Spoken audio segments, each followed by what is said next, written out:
Hi student, मैं Mukesh sir और आप देख रहे हैं मेरा यूट्यूब चैनल जिस पर मैं 10वीं की मैथ की वीडियो अपलोड करता हूं। तो हम लोगों ने पिछली वाली क्लास में 6.2 कंप्लीट कर ली थी। अब आगे आपको लोगों को पढ़ना 6.4। 6.4 के क्वेश्चन पढ़ने के लिए हम लोग कुछ थ्योरम्स को देखेंगे। नहीं, 6.5 पढ़ना है और 6.5 पढ़ने के लिए कुछ थ्योरम देखेंगे। ठीक है, तो इसमें जो थ्योरम यूज होंगे उसको देख लेते हैं। पहले ये थ्योरम नंबर ये है 6.7। ठीक है, तो पहले इसको देखते हैं कि ये क्या है, क्या कहती है ये थ्योरम। तो पहले इसको देखेंगे 6.7। तो इसका जो कथन है, स्टेटमेंट है, वो लिखा है यदि किसी समकोण त्रिभुज की यदि किसी समकोण त्रिभुज के समकोण वाले शीर्ष से समकोण वाले शीर्ष से समकोण वाले शीर्ष से कर्ण पर लंब डाला जाए, कर्ण पर लंब डाला जाए, लंब डाला जाए तो इस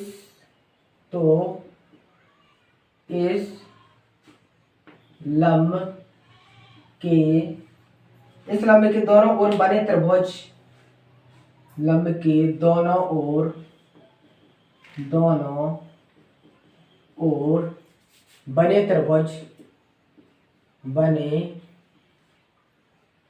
त्रिभुज कैसे होते हैं? बने त्रिभुज संपूर्ण त्रिभुज के समरूप होते हैं।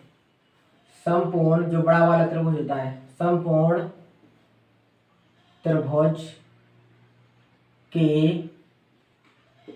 समरूप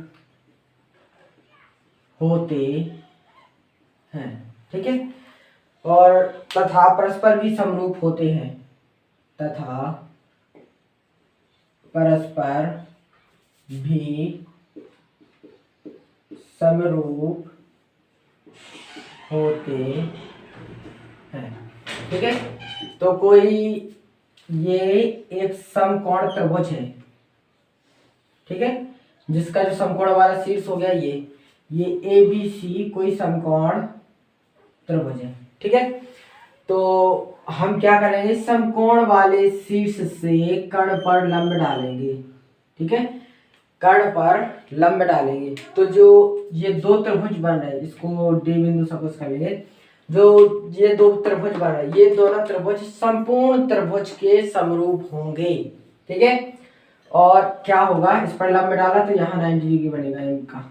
ठीक है, तो पूरे संपूर्ण त्रिभुज के समरूप होंगे तथा ये आपस में भी दोनों समरूप होंगे। ठीक है, आगे समझ में इनमें क्या होगा कि जो ये त्रिभुज है BDC, त्रिभुज BDC समरूप, ठीक है, किसके होगा, त्रिभुज ABC के समरूप होगा। ठीक है, तथा जो दूसरा त्रिभुज बना है BDA, यानी कि त्रिभुज BDA, ये क्या होगा, ये भी समरूप होगा किसके, इस ऊपर वाले बड़े वाले त्रिभुज के ABC के समरूप होगा, ABC के समरूप होगा। ठीक है, और ये दोनों भी आपस में कैसे होंगे, समरूप होंगे। ठीक है, तीसरा है कि त्रिभुज BDC समरूप त्रिभुज BDA, ये भी होगा। ठीक है, इतना ध्यान रखना कि ये दोनों भी आपस में समरूप होंगे और ये दोनों त्रिभुज जो है बड़े वाले त्रिभुज के भी समरूप होंगे। ठीक है, तो ये थ्योरम से भाई 6.7। चलिए नेक्स्ट थ्योरम देखते हैं।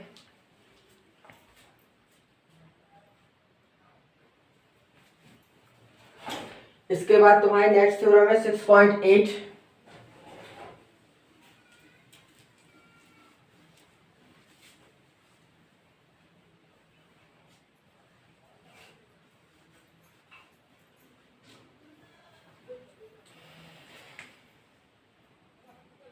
ठीक है, 6.8 है।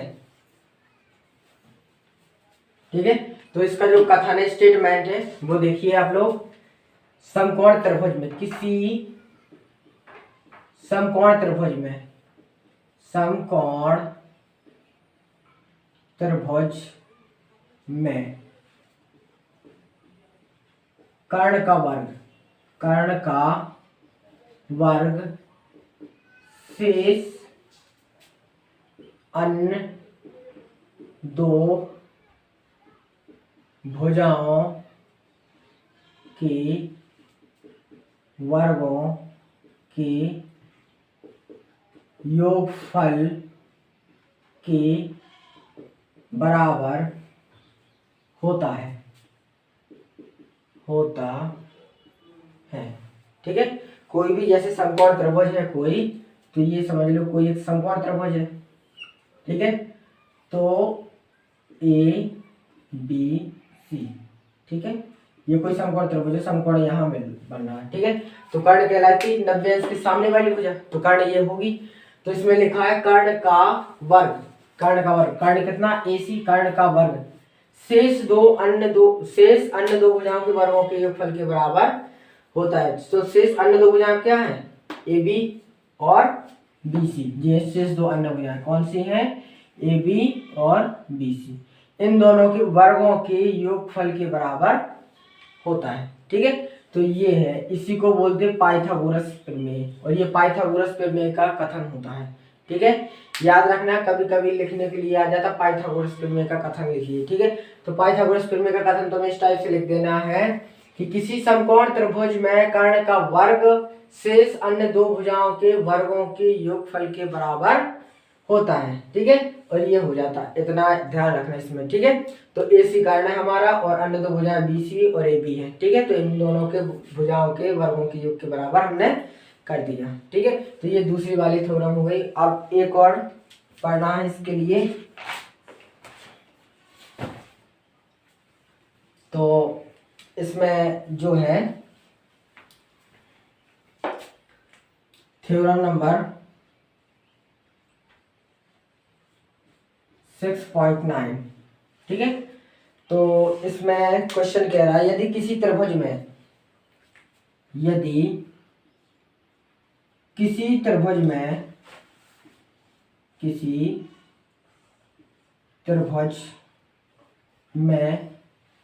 एक भुजा का वर्ग, ठीक है, किसी त्रिभुज में एक भुजा का वर्ग अन्य दो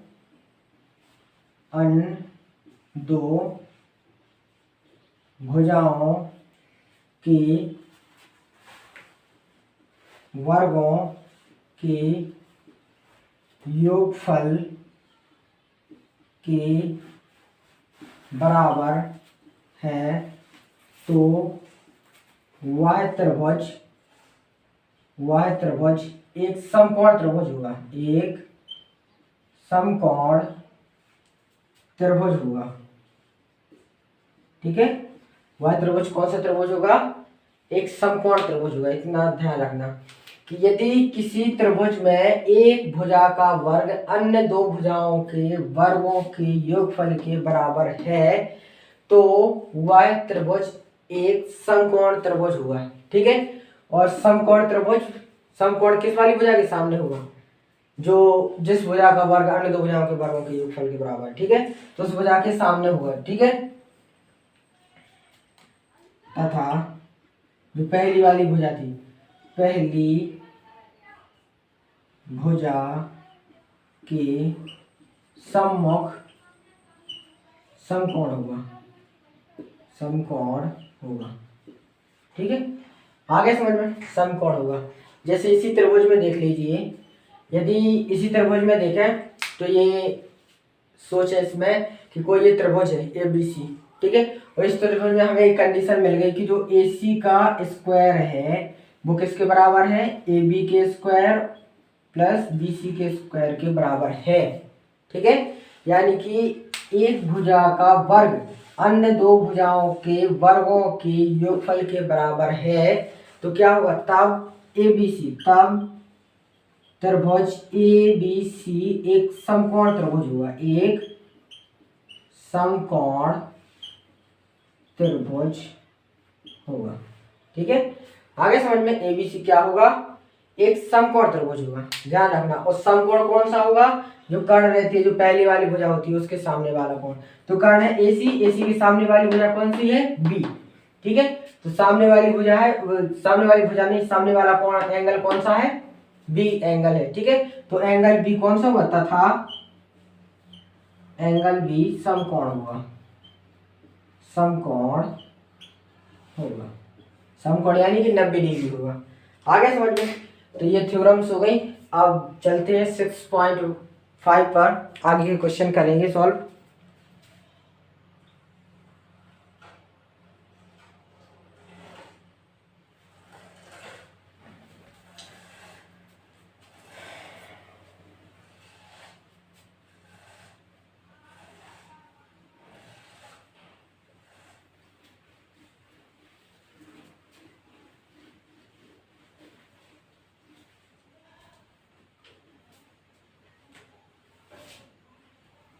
एक्सरसाइज 6.5,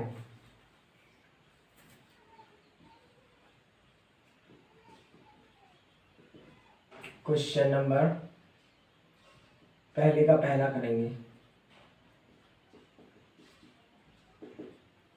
ठीक है, तो इसमें 6.3 में पहला क्वेश्चन है, या कह रहा क्वेश्चन, कुछ त्रिभुजों की भुजाएं नीचे दी गई हैं, निर्धारित कीजिए कि इनमें से कौन कौन से त्रिभुज समकोण हैं। इस स्थिति में कर्ण की लंबाई भी ज्ञात कीजिए। ठीक है, कर्ण की लंबाई भी ज्ञात करना है और कौन कौन से त्रिभुज समकोण हैं ये पता लगाना है। ठीक है, तो फर्स्ट वाला है, दिया है त्रिभुज की भुजाएं, त्रिभुज की भुजाएं। ठीक है, तो 3 भुजाएं दी गई हैं, एक को ए मान लेंगे, सपोज कर लेंगे, एक को बी मान लेंगे, एक को सी सपोज कर लेंगे। और जो बी है वो दिया गया 24 सेंटीमीटर, और जो सी है वो दिया गया 25 सेंटीमीटर। ठीक है, अब हम लोग क्या करेंगे, किन्हीं भी दो छोटी भुजाओं के वर्गों का योग करेंगे। ठीक है, फिर देखेंगे। तो छोटी भुजा क्या है, एक ए है और दूसरी बी है। ठीक है, तो इन दोनों के वर्गों का योग करते हैं। ठीक है, तो A square plus B square equal to, तो ए का स्क्वायर 7 का स्क्वायर प्लस बी स्क्वायर यानी कि 24 का स्क्वायर। ठीक है, तो A square plus B square equal to, ये कितना हो गया 49 प्लस ये कितना होगा 576। ठीक है, और A square plus B square equal to, total मिला के 625 हो जाएगा।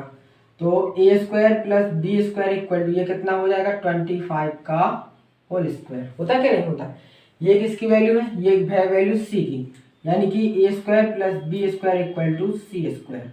आगे समझ में, यहाँ लिख देंगे क्योंकि सी इक्वल टू कितना है 25 है।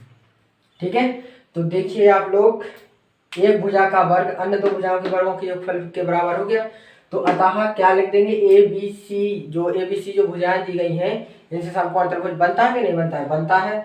और क्या है इसका कर्ण, क्या है कर्ण, क्या हो जाएगा सी। ठीक है, कर्ण सी हो जाएगा, सी वाले यानी कि 25। तो लिख सकते हैं अतः दी गई भुजाओं की माप से, दी गई भुजाओं की माप से समकोण त्रिभुज बनता है, समकोण त्रिभुज बनता है। ठीक है, समकोण त्रिभुज बनता है जिसमें कर्ण क्या है, जिसमें जो कर्ण है हमारा, कर्ण क्या सी इक्वल टू 25 सेंटीमीटर, कर्ण ये है। ठीक है, इतना लिखना है हमें बस। ओके, चलो नेक्स्ट क्वेश्चन सॉल्व करते हैं। इसके बाद जो सेकंड नंबर का क्वेश्चन है उसको सॉल्व करते हैं।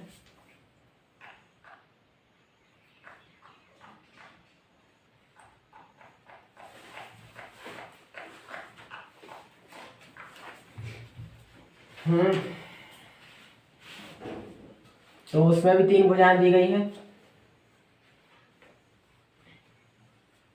यही सिस्टम करना है इसमें भी, ठीक है।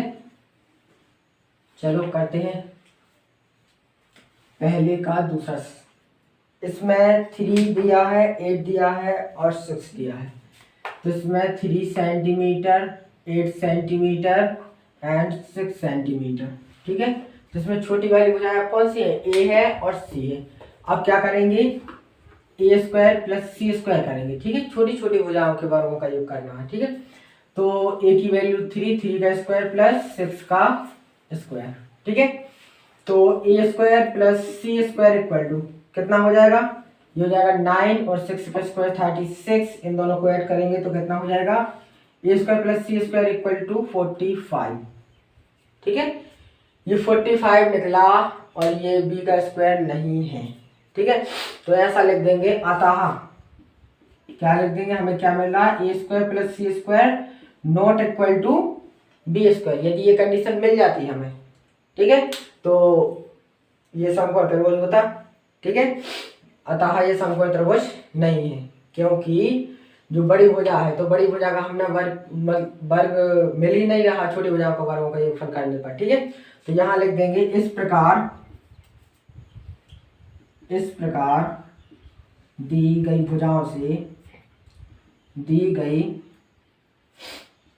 भुजाओं से समकोण त्रिभुज नहीं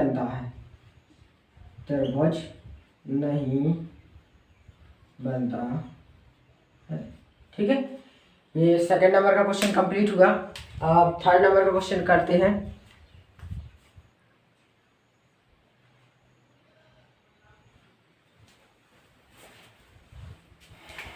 चलिए थर्ड नंबर का क्वेश्चन करते हैं। इसमें जो थर्ड नंबर की में भुजाएं दी गई हैं वो देखेंगे।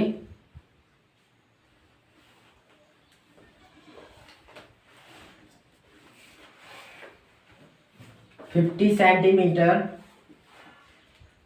ठीक है, और 80 सेंटीमीटर, ठीक है। इसके बाद जो तीसरी भुजा दी गई है वो 100 सेंटीमीटर दी गई है। तो इसमें छोटी छोटी भुजाएं कौन सी हैं? ये वाली।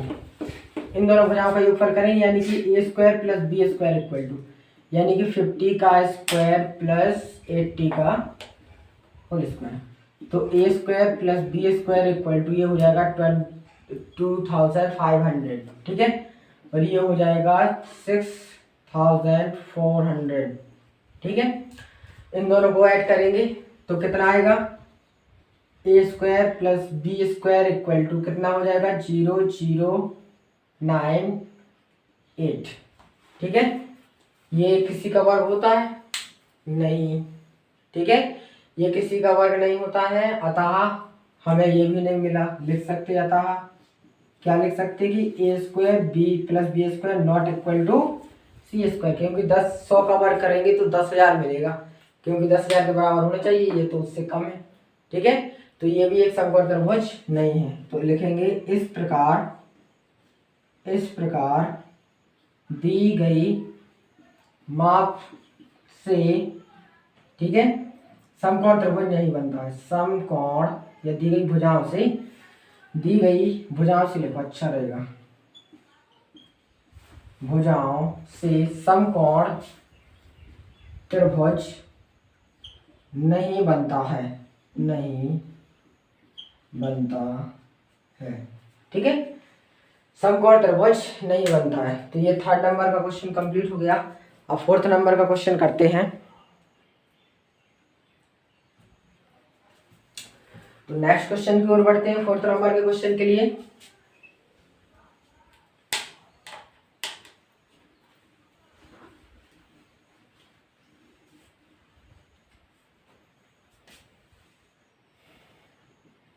तो पहले का फोर्थ नंबर का क्वेश्चन करते हैं। 13, 12, 5, 13 सेंटीमीटर, 12 सेंटीमीटर, 5 सेंटीमीटर। तो छोटी छोटी भुजाओं के वर्गों का योग करेंगे तो छोटी छोटी भुजाएं इसमें बी है और सी है। तो B square plus C square equal to 12 का स्क्वायर प्लस 5 का स्क्वायर, ठीक है। तो B square plus C square equal to कितना हो जाएगा 144 प्लस 5 का स्क्वायर यानी कि 25। तो B square plus C square equal to 139। B square plus C square equal to हो जाएगा 13 का होल स्क्वायर। तो B square plus C square equal to 13 किसकी वैल्यू है, ए की वैल्यू यानी कि ए का स्क्वायर। तो ये हो गया इसमें, ठीक है। तो अतः दी गई भुजाओं से, अतः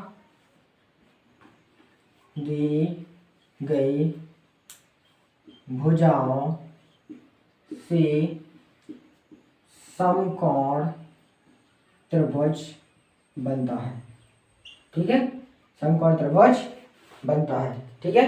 या समकोण त्रिभुज की भुजाएं दी गई हैं ये, ठीक है। दी गई भुजाएं समकोण त्रिभुज की भुजाएं हैं, सभी लिख सकते हो, ठीक है। और जिसमें कर्ण भी लिखना है, जिसमें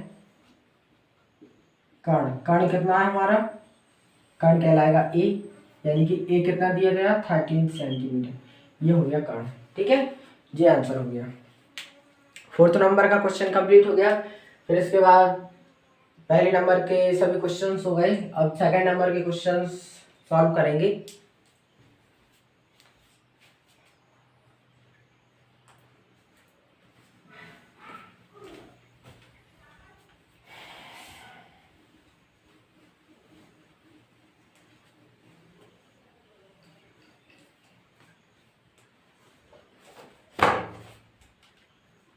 इसमें 2nd नंबर का क्वेश्चन है, त्रिभुज पी क्यू आर एक समकोण त्रिभुज है जिसका पी समकोण है क्यू आर पर बिंदु एम इस प्रकार स्थित है कि पी एम लंब क्यू आर। दर्शाइए कि P M square equal to Q M into M R. ये प्रूफ करना है, ठीक है।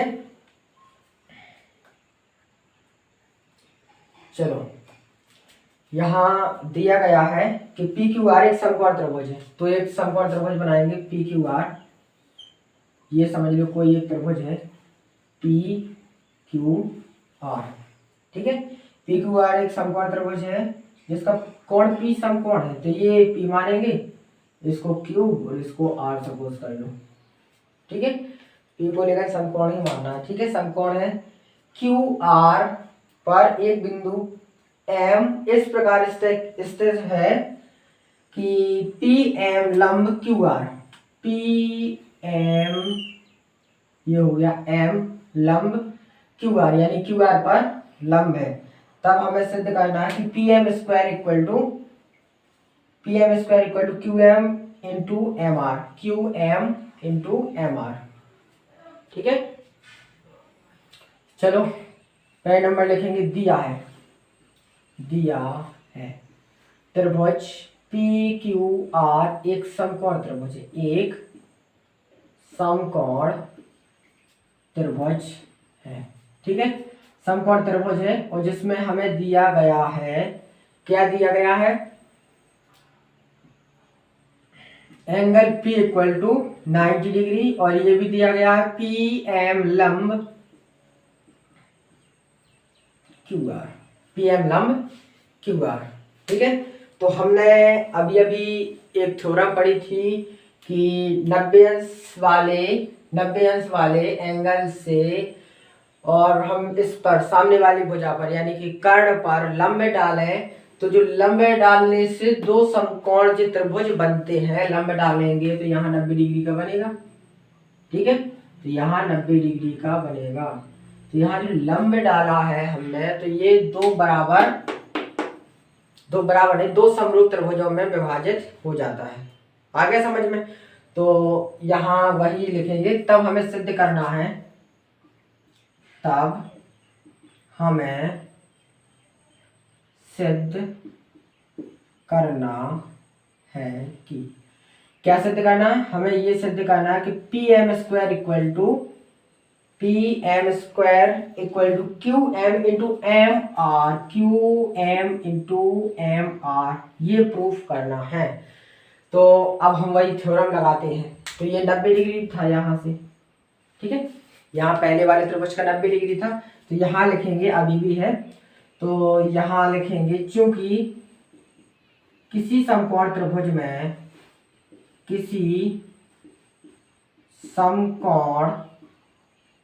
में समकोण वाले शीर्ष से, समकोण वाले शीर्ष से, ठीक है, कर्ण पर डाला गया लंब, समकोण, समकोण 90 से सामने वाली भुजा कर्ण होती है, ठीक है, कर्ण पर डाला गया लंब, डाला गया लंब, ठीक है, उस त्रिभुज को दो समरूप त्रिभुजों में विभाजित करता है, उस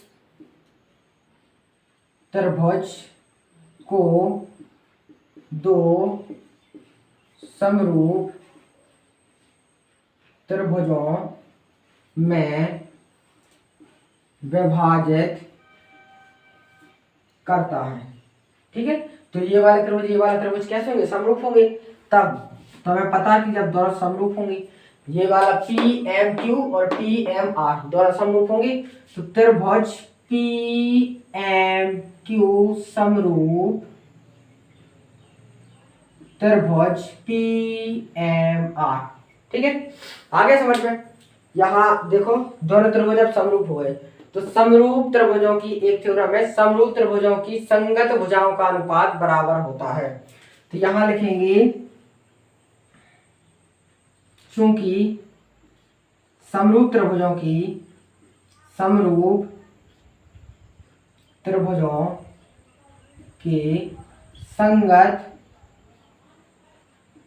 भुजाओं का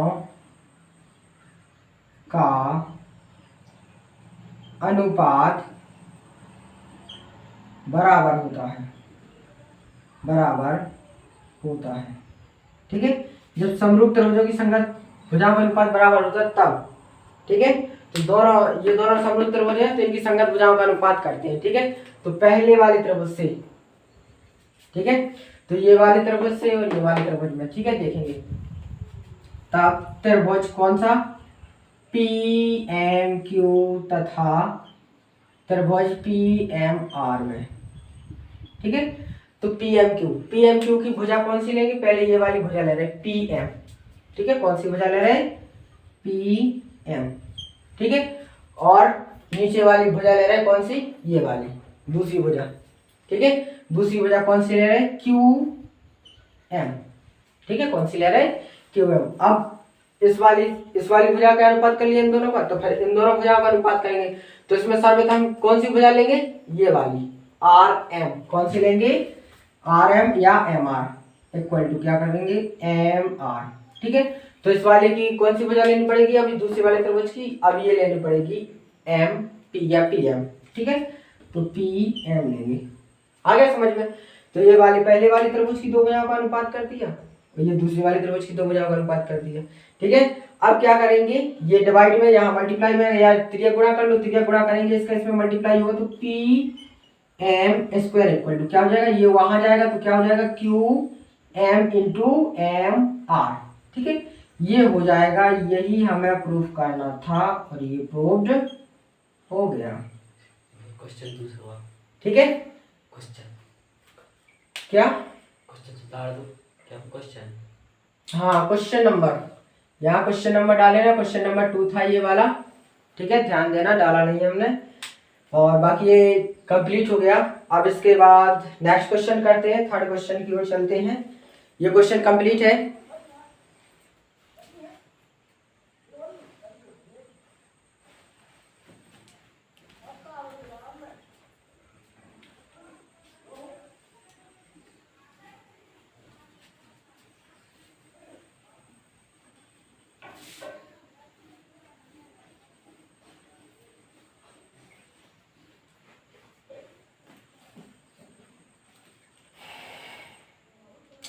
थर्ड क्वेश्चन दिया है, आकृति 6.53 में एक बी डी एक समकोण त्रिभुज है जिसका कोण ए समकोण है तथा ए सी लंब बी डी है। दर्शाइए कि A B square equal to B C into B D, A C square equal to B C into D C और A D square equal to B D into C D, ये proof करना है।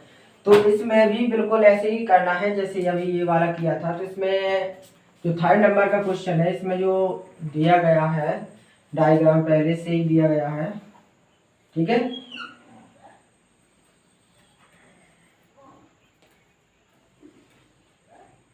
ठीक है, ये ए point है, ये B point है, और ये डी और ये सी पॉइंट है। ठीक है, तो इसमें लिखेंगे हम दिया है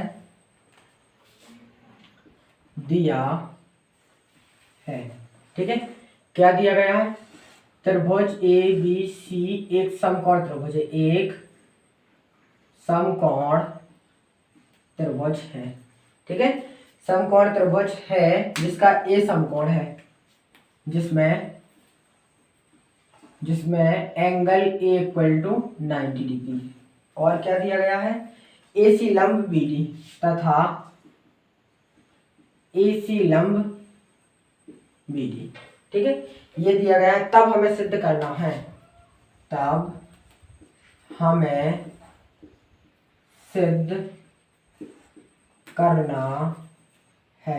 कि क्या क्या सिद्ध करना है। बहुत सारी चीजें इसमें सिद्ध करना है। A B square equal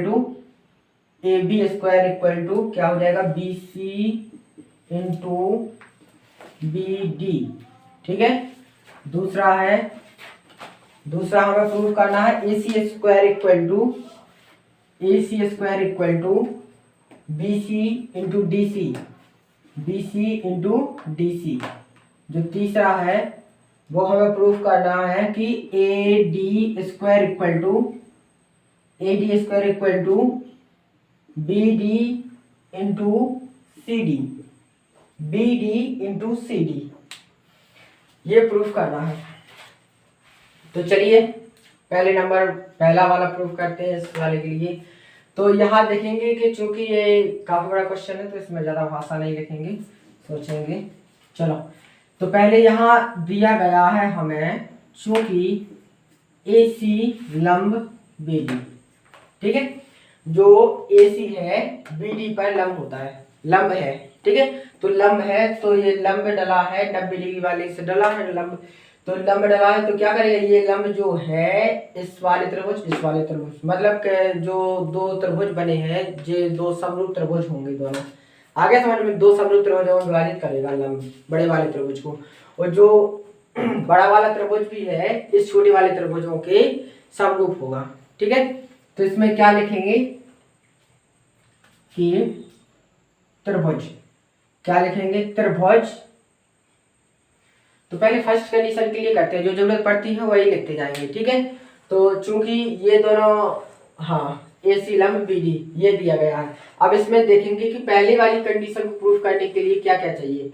A B भुजा चाहिए, ठीक है, बी सी चाहिए और बी डी चाहिए। आगे समझ में, यानी कि बड़ा वाला चाहिए और ये छोटा वाला चाहिए। ठीक है, तो छोटा वाला चाहिए बड़ा वाला, यानी कि क्या होगा? जिसमें लिख लेंगे त्रिभुज ए बी सी समरूप त्रिभुज ए बी डी। ठीक है, होगा क्या? नहीं होगा। ये छोटा वाला त्रिभुज बड़े वाले त्रिभुज के समरूप होगा। ठीक है, क्योंकि ये लंब डला है, अभी हमने थ्योरम से सीखा था कि ये इसके समरूप होगा। तो ये समरूप है, तो समरूप है तब इनकी संगत भुजाओं के अनुपात कैसे होंगे? बराबर इन दोनों त्रिभुजों की। तब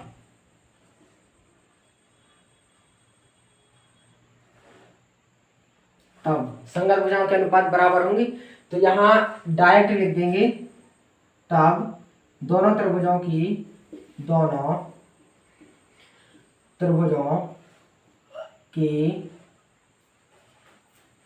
संगत भुजाओं के अनुपात बराबर होंगे। अतः, ठीक है, तो अनुपात बराबर होंगे तो अनुपात कर रहे हैं। ठीक है, तो पहले आप छोटा वाला त्रिभुज ले लीजिए ए बी सी। ठीक है, तो इस वाले में ले रहे हैं पहले 90 अंश के सामने वाली भुजा। 90 अंश के सामने वाली भुजा कितनी है? A B. कौन सी है? 90 अंश के सामने वाली भुजा ए बी। ठीक है, और फिर एक 90 अंश से जुड़ी हुई भुजा ले लेंगे। तो एक 90 अंश से जुड़ी हुई भुजा ले ली, कौन सी? B C. ठीक है, इक्वल टू, अब बड़े वाले त्रिभुज में लेंगे, ये बड़े वाले त्रिभुज में। ठीक है, तो पहले नंबर लेंगे कौन सी? 90 अंश के सामने वाली भुजा, तो बड़े वाले त्रिभुज का 90 अंश ये है, इसके सामने वाली भुजा कौन सी है? B D. ठीक है, तो तो कौन सी भुजा लेंगे, बी डी अपॉन, ठीक है। अब 90 की जुड़ी हुई भुजा लेंगे, तो जुड़ी हुई भुजा कौन सी है, ए बी, ठीक है। तो इसमें ले लेंगे कौन सी भुजा, ए बी। आगे समझ में। अब त्रिया गुणा करेंगे, ए बी का मल्टीप्लाई होगा तो A B square equal to क्या हो जाएगा, इसका यहाँ मल्टीप्लाई होगा यानी कि B C into B D. यही हमें प्रूव करना था। ये फर्स्ट कंडीशन कंप्लीट हो गई, यहाँ से फर्स्ट कंडीशन शुरू हुई थी तो फर्स्ट हमने कंप्लीट कर दिया, ठीक है। अब फिर से सेकंड के लिए करते हैं। तो सेकंड के लिए लिखेंगे पहले नंबर, चूंकि ए सी लंब बी डी, ठीक है। ए सी लंब B D, A C B D पर लंब है, ठीक है। तो दूसरी के लिए हमें कौन कौन से त्रिभुजों की आवश्यकता होगी, देखो ए सी भुजा है तो ए सी भुजा है, और फिर इसके बाद बी सी भुजा है, और फिर इसके बाद डी सी भुजा है, यानी कि इन दोनों छोटे छोटे त्रिभुजों की भुजाएं हैं दोनों की, ठीक है। तो दोनों हमें ये छोटे छोटे त्रिभुजों की जरूरत पड़ेगी। तो तुम्हें पता है कि ये जो लंब डाला गया है 90 डिग्री से सामने वाली भुजा पर, कर्ण पर, तो ये लंब जो है कि इस मतलब के दो समरूप त्रिभुजों में विभाजित करेगा पूरे त्रिभुज को, ठीक है। तो तब क्या लिख सकते हैं, दो समरूप त्रिभुजों में विभाजित करेगा तो तब लिख सकते हैं, क्या लिख सकते हैं कि त्रिभुज ए बी सी समरूप त्रिभुज ए सी डी, ठीक है। ये दोनों कैसे होंगे, समरूप त्रिभुज होंगे। अब समरूप त्रिभुज होंगे, अब यहाँ देखिए आप लोग, तो फिर से वही लगाना है, तब दोनों त्रिभुजों की क्या होंगे, संगत भुजाओं के अनुपात कैसे होंगे, बराबर। तो हमने एक बार लिख दिया, ठीक है, बार बार नहीं लिखना है, क्वेश्चन में सिर्फ एक बार ही लिखना है। अब वहां हम डायरेक्ट लिख रहे हैं कि क्या होता है, ठीक है। अतः जब तो सीधे सीधा उनकी संगत भुजाओं का अनुपात कर देंगे, ठीक है। तो यहाँ देखिए आप लोग कि ये एक त्रिभुज है और एक त्रिभुज ये वाला है, ठीक है। तो पहले हम भुजा ले रहे हैं कौन सी, इस छोटे वाले त्रिभुज, इस वाले छोटे ए बी सी त्रिभुज की ले रहे हैं, ठीक है। ए बी सी त्रिभुज की लेंगे तो इसकी भुजा कौन सी ले रहे हैं, पहले ए सी, कौन सी भुजा ले रहे हैं, ए सी, ठीक है। और दूसरी भुजा ले रहे हैं इसकी कौन सी, बी सी, यानी कि दोनों 90 से लगी हुई ली है भुजा, तो दोनों दूसरी भुजा ले ली हमने बी सी, ठीक है। अब उस वाले छोटे त्रिभुज की भुजा लेंगे, तो इस वाले छोटे त्रिभुज की भुजा कौन सी लेंगे, पहले सी डी, कौन सी भुजा लेंगे, सी डी, क्योंकि दूसरे वाले त्रिभुज का 90 डिग्री यहाँ है तो उससे लगी हुई भुजा लेंगे। अब और इसकी दूसरी भुजा लेंगे कौन सी, ए सी, कौन सी भुजा लेंगे, ए सी। फिर से त्रिया गुणा करेंगे, त्रिया गुणा करेंगे तो क्या मिलेगा हमें, देखो AC का AC में मल्टीप्लाई होगा तो क्या हो जाएगा, AC स्क्वायर, ठीक है। अब इन दोनों का भी मल्टीप्लाई हो जाएगा तो क्या हो जाएगा, BC इंटू सी डी। यही हमें प्रूफ करना था, तो ये हमारी दूसरी कंडीशन पूरी हो गई। दूसरा भी हमने प्रूफ कर दिया। अब आज चलते हैं थर्ड की ओर। तो इसमें भी वही लिखेंगे पहले, चूंकि DC नहीं AC, हाँ AC लंब BD, ठीक है। तब तुम्हें पता है इसके लिए कौन कौन से त्रिभुज चाहिए हमें, AD भुजा है, देखो AD भुजा है, फिर BD भुजा है, BD भुजा है बड़े वाले त्रिभुज की, और CD भुजा है, CD भुजा, यानी कि ये छोटा वाला त्रिभुज लेना है कौन सा, ACD, और बड़ा वाला त्रिभुज लेना है ABD, ठीक है। पहले देख ले क्या प्रूफ करना है, उसके हिसाब से त्रिभुज लेंगे, ठीक है। तो तब तुम्हें पता है कि ये छोटा वाला त्रिभुज बड़े वाले त्रिभुज के समरूप हो गई होगा, वो जब लंबे डला है तो, ठीक है। अभी हम थ्योरम पढ़ चुके हैं, तब क्या होगा, तो इसमें लिख सकते हैं कि त्रिभुज ACD समरूप त्रिभुज ABD, बड़े वाले त्रिभुज के समरूप होगा क्या, नहीं होगा, ठीक है। आगे समझ में, चलो ठीक है। अब छोटे वाले त्रिभुज की पहले भुजा लेते हैं। तो छोटे वाले त्रिभुज ये है ACD, अब इसमें पहले 90 के सामने वाली भुजा लेंगे, कौन सी, AD, ठीक है, AD भुजा लेंगे, ठीक है। और फिर जो दूसरी भुजा है वो आपकी लेंगे 90 अंश से लगी हुई भुजा, कौन सी, CD भुजा लेंगे। अब लेंगे बड़े वाले त्रिभुज, तो बड़े वाले त्रिभुज में पहले 90 अंश के सामने वाली भुजा लेंगे, बड़े वाले त्रिभुज में 90 अंश के सामने वाली भुजा क्या है, BD, कौन सी है, BD, ठीक है। अब एक 90 अंश से लगी हुई भुजा लेंगे उसकी, तो ये 90 अंश से लगी हुई भुजा कौन सी है, AD, ठीक है। कौन सी भुजा है, AD। आगे समझ में, चलो क्रॉस मल्टीप्लाई करेंगे, इसका इसमें करें तो AD स्क्वायर, देखो त्रिया गुणा करेंगे तो AD स्क्वायर हो जाएगा, और इन दोनों का मल्टीप्लाई होगा तो क्या हो जाएगा, BD इंटू CD। ये प्रूफ हो गया क्वेश्चन, बिल्कुल सिंपल क्वेश्चन है, बस थोड़ा सा ध्यान देना है, ठीक है। तो नेक्स्ट क्वेश्चन की ओर चलते हैं अब।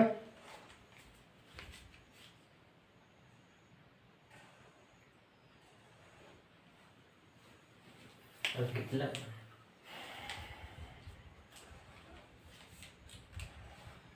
आगे कल करवाएंगे, अभी काफ़ी टाइम हो चुका है, तो आगे कल करवाया जाएगा। और आप लोग वीडियो देखते रहिए रोज़ाना और तैयारी ठीक से कीजिए। Okay, bye bye.